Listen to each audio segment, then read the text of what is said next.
చూసారు కదా ఫ్రెండ్స్, మొన్ననే వేసిన బోరు 2.5 అంగుళాలు పడింది శ్రీనివాసపురం ఊళ్ళో. ఇదిగో మా రైతు చెప్తారు, వారి మాటల్లో వినండి. మొన్నే అకస్మాత్తుగా బోరు ఆగిపోతే వేసామండి. పాపం 2.5 వస్తుంది. 2.5 వస్తుందండి. బాగా ఎన్ని బోర్లు వేయించారు ఇప్పటికి? నేను పెట్టక ముందు 4 బోర్లు వేయించాం. 4 బోర్లు వేసారండి. ఫెయిల్యూర్ అయింది. నేను వచ్చి పెట్టానండి బోర్ పాయింట్. ఇదిగోండి, ఒకే 3 పాయింట్లు పెట్టమన్నారు. లేదండి ఒకటే పెడతానన్నా, ఒకటే తెల్లారుజామున వచ్చి పెట్టానండి. 2.5 అంగుళాలు పోస్తుంది చూడండి. ఇదిగోండి 2.5. ఏమండి 2.5 ఎలా పోస్తుందండి?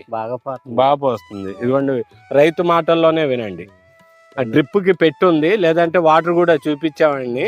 ఆ మధ్యలో తీస్తే ఏమైనా వస్తుందా? రాదండి, అవి మొత్తం కుదరదండి మళ్ళీ.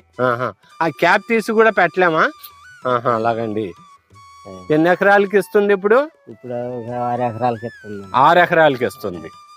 చూసారు కదా, ఎవరైనా తోటి రైతులు మనకు బోర్ పాయింట్లు కావాలంటే సంప్రదించండి. మీకు కింద డిస్క్రిప్షన్ లో ఫోన్ నెంబర్ వస్తుంది. మీకు ఇప్పుడు సంతోషంగా ఉందండి?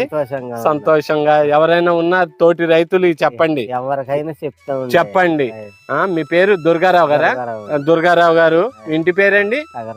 తగరం దుర్గారావు గారు అండి. ఊరు వచ్చి శ్రీనివాసపురం. బోర్ పాయింట్ పెట్టాము, చూసారు కదా, సక్సెస్. ఎవరు కావాలన్నా మాకు ఫోన్ చేయండి, మేము వచ్చి మీకు పెడతాం. ఫుల్ గ్యారంటీ, 100% అండి. దుర్గారావు గారు చేపెట్టండి మీ బోర్, మీకు మీ సంతోషం. సరే, ఉంటానండి. జైన్ కిసాన్ ఛానల్ తో మాట్లాడినందుకు ధన్యవాదాలండి.